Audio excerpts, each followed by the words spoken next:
वजह क्या है? जो हम इकट्ठे नहीं हैं। हमारे में मुकबिर बैठा हुआ है मुसलमान नाम लेकर। हम अल्लाह से नहीं डरते, हम हुक्मरान से डरते हैं, जबकि मालिक अल्लाह है। हम नमाज नहीं पढ़ते, मुसलमान कहलाते हैं। रोज़ों का तो सवाल ही नहीं है। बेईमानी, कम तोलना, शराब, जिना, क्या नहीं। और फिर समझते हैं कि जन्नत का दरवाज़ा हमारे लिए खुला होगा। कैसे होगा? पहले अपने दीन को मजबूत कीजिए। जिस दिन आप अपने दीन को मजबूत करेंगे और ये समझेंगे कि अल्लाह के सिवा कोई ताकत नहीं है, कोई आपको नहीं गिरा सकता। फिरौन को देखिए, 16 लाख की फौज, और मूसा के पास क्या? सिर्फ अल्लाह। फिरौन डूब गया, बनी इस्राइल और मूसा पार चले गए।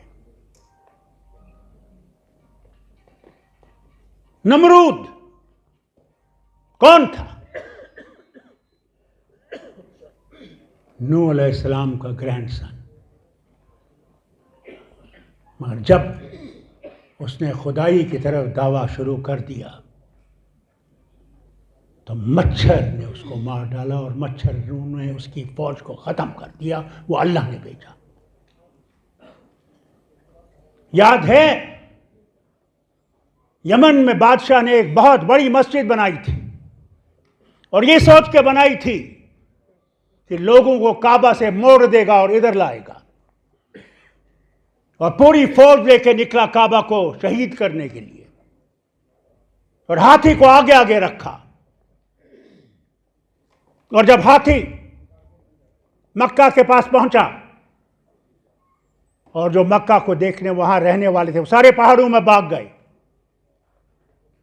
जो उसका जो उसका ख्याल रखता था, उसने उस मस्जिद के सामने अल्लाह के सामने कहा, अल्लाह मैं इसको नहीं बचा सकता, अब तेरे पास है। देखिए अल्लाह का कलाम। हाथी को जब वो मारते गए, हाथी नहीं आगे चला, तो बादशाह ने कहा, इस हाथी को मोड़ो वापस। उस हाथी को मोड़ा, वो चलने लगा। कहा अब वापस मोड़ो, नहीं चला। अल्लाह ने अबाबील भेजे, उसकी सारी फौज को ख़त्म कर दिया, और उसको अपने घर तक पहुंचने नहीं दिया। वो है ताकत उसकी। हम डर जाते हैं, जेल ले जाएंगे। अरे मौत क्या इनके पास है? मौत तो उसके पास है। कहां आएगी, किस वक्त आएगी, वो कैसे आएगी, उसके सिवा कोई नहीं जानता। हम क्यों नहीं सातों आसमानों को फतह कर लें, मगर उसकी ताकत को फतह नहीं कर सकते। से मायूस क्यों हो? हम पे कम जुल्म है। किस लिए कश्मीर हिंदुस्तान का हिस्सा बना? किस लिए? क्यों नहीं पाकिस्तान का हिस्सा बना, जहां के मुसलमान हुकूमत बन रही थी? क्यों? आज भी मुझे हमारे जवान बच्चे पूछते हैं, क्यों शेख अब्दुल्ला ने हिंदुस्तान का रुख किया, क्यों नहीं वहां की तरफ, जबकि हम वहां से नारे तकबीर हो रहा था, और यहां से हर हर महादेव हो रहा था। क्यों शेख अब्दुल्ला ने यहां हाथ मिलाया? शेख अब्दुल्ला ने हाथ मिलाया क्योंकि उसने कभी नहीं ये सोचा कि हिंदू अलग है और मुसलमान अलग है। पैदा करने वाला वो है, और वो ताकत थी यहां पे, गांधी था। वैसे लीडर थे जिनकी सोच थी कि नहीं, ये हमारा घर है, हम इस घर को छोड़ नहीं सकते। मुझे याद है कायदे आजम को महात्मा गांधी ने कहा, आप वजीर आजम बनो। उसने कहा, महात्मा ज़रूर, आज तो मुझे आप बना दोगे, मगर आपकी मेजॉरिटी जो आज आप देख रहे हैं, आप मुझे 2 दिन के बाद गिरा सकते हो। मगर मेरा बाप हारा नहीं, जेल काटे, अपने दोस्त के वक्त पे जेल काटे, मगर ये समझा कि अगर हम उधर का रुख करेंगे तो इनका क्या होगा।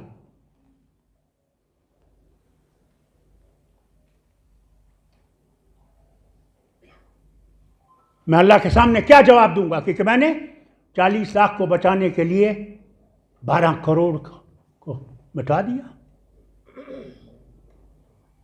हम बर्दाश्त करेंगे अजाब, मगर मुंह नहीं मोड़ेंगे इस वतन से। ये वतन हमारा है जितना किसी और का है, याद रखिएगा।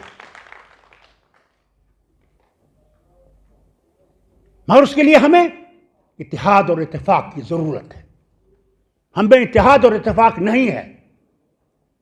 कोई शिया है, कोई सुन्नी है, कोई बरेलवी है, कोई देवबंदी है, कोई अल्लाह वाला है। अरे यार, मैं हैरान होता हूं यार, खुदा एक, कुरान एक, काबा एक, नबी एक, और फिर हम में ये झगड़े कैसे मुकाबला करोगे? जब तक पहले ये अंदरूनी झगड़ों को मिटाने की कोशिश नहीं करोगे। इलेक्शन आते हैं, हम ही मुसलमान बिक जाते हैं, हमारे लीडर बिक जाते हैं। कौम को मारो गोली, अपनी रकम हासिल कर ली, आराम से बैठ जाते हैं। दुबई से चक्कर मार के आएंगे, यहां की आवाम क्यों ना मर जाए। मेहरबानी करके उन लीडरों को देखिए, उनको समझिए, उनको समझाइए और उनको लाइए जो अपना ईमान तब भी नहीं बेचेंगे अगर उनको सूली पे भी चढ़ाया जाएगा, वो अपने ईमान पे खड़े रहेंगे। ये क्या किसी और का देश है? हमें हक नहीं है? हमारे अखबार वाले डर गए, लिख नहीं सकते क्योंकि हमारी कौम का कोई अखबार नहीं है, कोई मीडिया नहीं है। सारे मीडिया अमीरों के हैं। वो डर गए क्योंकि उनके उन कबर्ड्स में ऐसी ऐसी चीज छुपी हुई है जो वो नहीं चाहते निकले, तो उन्हें सर झुका दिया। पहली चीज मैं आपसे कहूंगा कि मीडिया सेल बनाइए और जबरदस्त, हमें किसी का खिलाफ नहीं बोलना है, हम दुश्मन नहीं बनाने हैं, मगर हमने उनके सामने अपनी दलील रखनी है और कुछ नहीं। मैं आरएसएस के खिलाफ नहीं बोलूंगा, बीजेपी के खिलाफ नहीं बोलूंगा, उनका अपना रास्ता है। अल्लाह उस रास्ते को आगे चलाएगा जो सही होगा और जिसमें सारी इंसानियत बच सकेगी। अल्लाह उसी रास्ते को मजबूत करेगा। हाँ, जब ये अल्लाह आप पे ये तूफान डाल रहा है, ये याद रखिए, यह आपके लिए इम्तिहान और मेरे लिए इम्तिहान है कि क्या मेरा ईमान सही है या नहीं है। यहां मैं सिर्फ वक्ती मुसलमान बैठा हुआ हूं। मैं इस इम्तिहान का मुबारक करता हूं कि मुझे ये जगाता है, मुझे कहता है उठो, तहज्जुद पढ़ो, अल्लाह तुम्हारे लिए रास्ते बनाएगा। एक दफा मैं जब सदर बना जमात का, विलायत से आया था, वहां जब तक कोई चोर नहीं साबित हो जाए तब तक चोर नहीं है। यहां पे हर चीज को मैंने देखा, हर लीडर दूसरे लीडर की टांगें खींचता है, ये जनाब चोर है, ये बेईमान है, ये करता है, वो करता है। तो एक दिन मैं वालिद के साथ बैठा हुआ था, तो मैंने वालिद से कहा, अब्बा मैं ये जमात नहीं चला सकता। मेरे अब्बा, मैंने सबसे ज़्यादा मार अपने अब्बा से खाई है, मेरे किसी भाई ने मार नहीं खाई है, अपनी ही गलतियों से। मैंने कहा आज मैं प्रेसिडेंट भी हूँ, डॉक्टर भी हूँ, आज अगर ये पर्दे का डंडा उठाएगा तो मेरी टांगें तोड़ देगा। मेरे वालिद बहुत सख्त है। क्या तुम चलाते हो, तुम चलाने वाले हो? अगर तुम्हारा रास्ता और तुम्हारा ईमान सही है और तुम अल्लाह के लिए काम कर रहे हो, तुम देखना अल्लाह तुम्हारा रास्ता खुद साफ करेगा। ये आपके लिए भी नसीहत है। मैं फरीद साहब का बहुत मशकूर हूँ, जो आपने गुजारिश की थी कि मैं इसका सदर बनूं। मैं उसके काबिल नहीं हूँ, न मेरी सेहत है, न मैं वक्त दे सकता हूँ। आपने फिर दूसरी बात जो कही कि शेर कश्मीर को भारत रत्न चाहिए। शेर कश्मीर ने कभी किसी ओहदे के लिए काम नहीं किया और न आज तक मैं कभी ना इनसे मांगूंगा कि उसको भारत रत्न दिया जाए। मैं सिर्फ अल्लाह से मांगता हूँ, या अल्लाह उसे जन्नत नसीब कर और उसके गुनाहों को अफू कर। वही है, आखिरी जगह वही है। ये तमगे वगैरह सब यहीं रह जाएंगे, सब नामो निशान मिट जाएंगे, सब पहाड़ ज़मीन में डूब जाएंगे और हम सब खड़े होंगे अल्लाह के दरबार के सामने। वहाँ सिर्फ जो हमारे अमल होगा वो आपके काम आएगा। मुसलमानों, घबराओ मत, डरो मत मेरी बहनों। शिरीन बाग में जो आपने काम किया उसने दुनिया को हिला दिया। ये भी कहूं, हम कहते हैं ना विमेन्स एम्पावरमेंट, कोई आपको एम्पावरमेंट देने के लिए तैयार नहीं है जब तक अपने एम्पावरमेंट के लिए आप खुद लड़ेंगी नहीं। आज पार्लियामेंट में 300 से ज्यादा इनके पास मेंबर हैं। आज ये क्यों नहीं वो बिल पास करते? बाकी बिलें तो यूं पास करते हैं। मैं जब 80 में गया, हजूर, तो ये लॉ की बिलें आती थी, हुक्म आता था, आपने हाथ खड़ा कर देना है। तो मैं मेंबर से पूछता था, यार ये बिल तुमको पता है क्या है, इसके क्या क्या होगा इससे? कहते थे नहीं, हमें हुक्म आया है हाथ खड़ा करना है। वही हाल आज है। रोज बिलें आती हैं, कोई बहस नहीं होती। ये हमारी जमहूरियत है। अरे पास करना है, सुनो, और सुनने के तैयार नहीं। ये बदलेगा, ये निज़ाम बदलेगा। मैं आपको, मेरा दिल ये गवाही देता है, ये निज़ाम बदलेगा, मगर जब हम में वो जुर्रत, हिम्मत और सब्र होगा। अल्लाह अपने वक्त में करेगा, मगर हम लोगों को सिर्फ अल्लाह की तरफ नहीं देखना है कि बस तुम कब आओगे, कब करोगे। नहीं, वो नहीं करेगा जैसे यहाँ इसने बयान किया था, जब तक तुम अपने लिए खुद खड़े नहीं होगे। हाँ, ये नहीं करना, हमने तलवारें नहीं उठानी, माफ़ी मांगता हूँ। उससे ये लगेगा कि हम अपने ही वतन के खिलाफ जहाद लड़ रहे हैं, वो नहीं करना। मगर अपने हक के लिए हमें लड़ना है। और ये जो आपने यहाँ पे बना रखा है, इस पे फौरन अमल कीजिए। और इस पे अगर आप फौरन अमल नहीं करेंगे तो वक्त के साथ ये भी डूब जाएगा। सबसे ज़रूरी है ये जो कमेटियाँ आप बनाएंगे, इन बुज़ुर्गों से जो बड़े तूफ़ानों से गुजरे हुए हैं, इनके साथ बैठ के मशवरा जल्दी करें, ये कमेटी को तश्कील दें और वह कमेटी काम कर सके। कमेटी नाम से हो कुछ नहीं होता, कमेटी काम करे तो हर एक का भला होगा, मुसलमानों का भी और उन हिंदुओं का भी, उन क्रिश्चियनों का भी जो हमारे से भी नीचे गिराए गए हैं। इससे आपसे एक गुजारिश करूंगा, ये तहरीक चल नहीं सकेगी जब तक इसमें पैसा नहीं होगा। आजकल पैसे के बगैर नहीं चलता। मैं आपसे हाथ जोड़ के गुजारिश करता हूं, इसमें जितना आप दे सके वो दीजिए, क्योंकि इस पर चार्टर्ड अकाउंटेंट बैठेगा।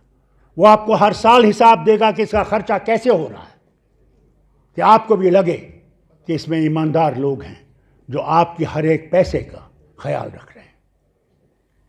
मगर मायूस नहीं होइएगा।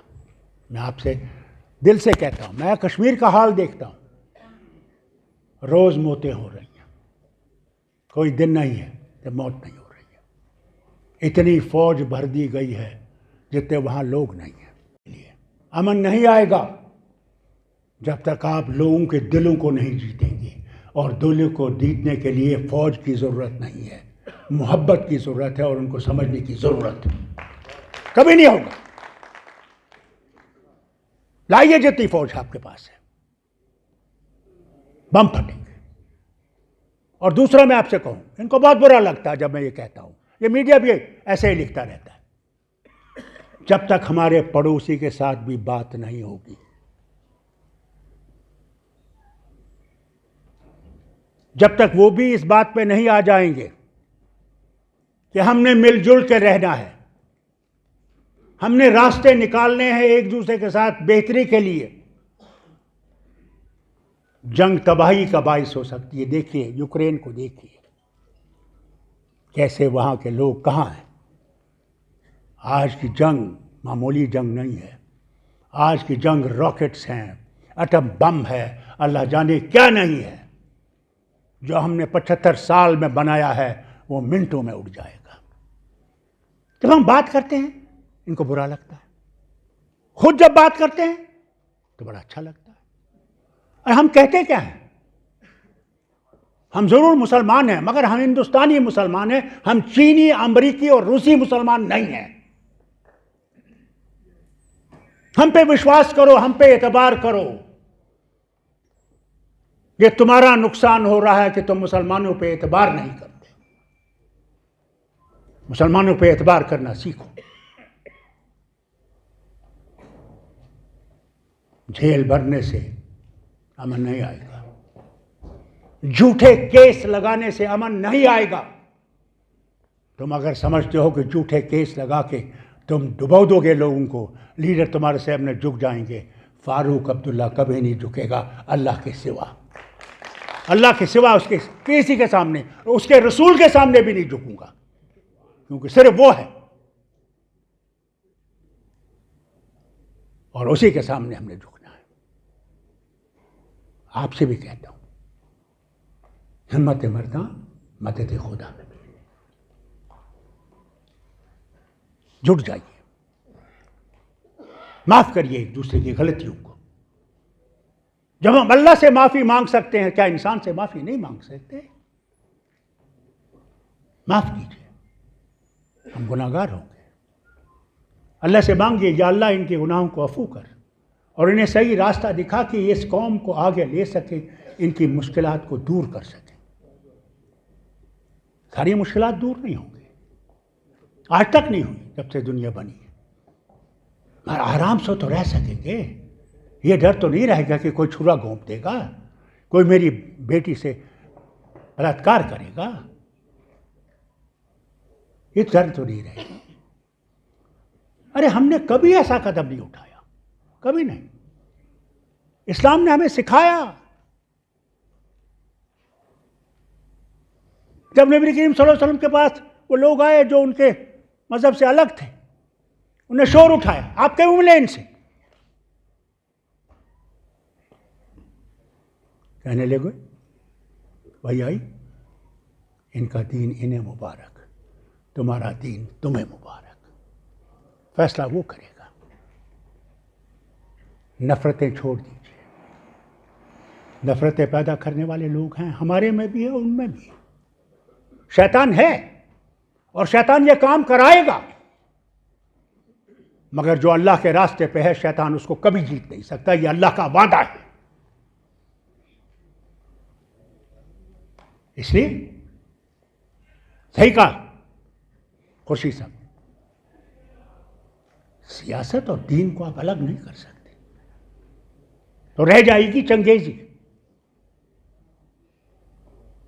कुरान आपको रास्ता दिखाता है, वो नफरत पैदा नहीं करता,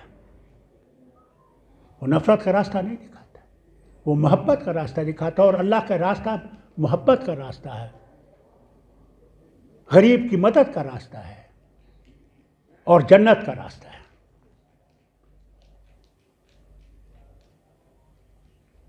हम लोग एक मुसीबत से गुजर रहे हैं कश्मीर, इसमें कोई शक नहीं, मगर हमें उम्मीद है कि अल्लाह ताला इस मुश्किल से हमें निकालेगा। वो हमें आजमा रहा है। अल्लाह करे कि हम उसकी मैं चाहूं कि आप दुआ करें, न सिर्फ अपने लिए बल्कि आलम इस्लाम के लिए जहाँ हर वक्त मुसीबतें ही मुसीबत है। वो आप अफ़गानिस्तान देखिए, वो आपका पड़ोसी देखिए, वो आप इराक़ देखिए, वो आप शाम देखिए, वो आप अपने पैलेस्टीनियन भाई बहनों को देखिए, इस तरह रोज़ शिकार हो रहे हैं, मगर उनने हार नहीं मानी। मैं इससे ज़्यादा आपका वक्त नहीं लूँगा, बहुत वक्त लिया इन्हें मुझे, बहुत मैं मशकूर हूँ आपका। आप मुझे हिम्मत दीजिए, मैं आपको हिम्मत दूंगा। ये टू वे ट्रैफिक है। आइए कश्मीरी भाइयों बहनों से भी बात करें। कई उनमें से हिंदुस्तान से निकलना चाहते हैं, उनको समझाइए, उनसे बात करें कि नहीं, हम आपके साथ हैं, हम आपके दुख में शामिल हैं। वो आपके दुख को देखते हैं, उनको रोना आता है।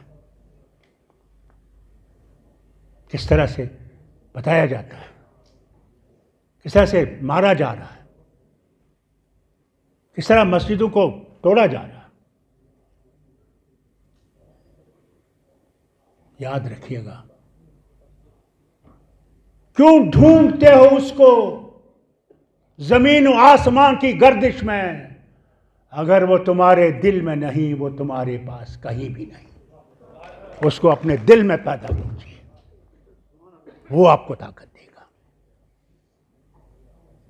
अल्लाह आपको तौफीक दे और हम सबको तौफीक दे कि हम अच्छा हिंदुस्तान फिर से देख सकें, खुशियों का हिंदुस्तान देख सकें, हम सबकी मोहब्बतों का हिंदुस्तान देखें, जिसमें हिंदू, मुसलमान, सिख, ईसाई जितने भी रहने वाले हैं, सब इज़्ज़त से, एहतराम से और मोहब्बत से एक के साथ रह सकें। अल्लाह आपको सलामत रखे। व आखिर दावाना अल्हम्दुलिल्लाहि रब्बिल आलमीन।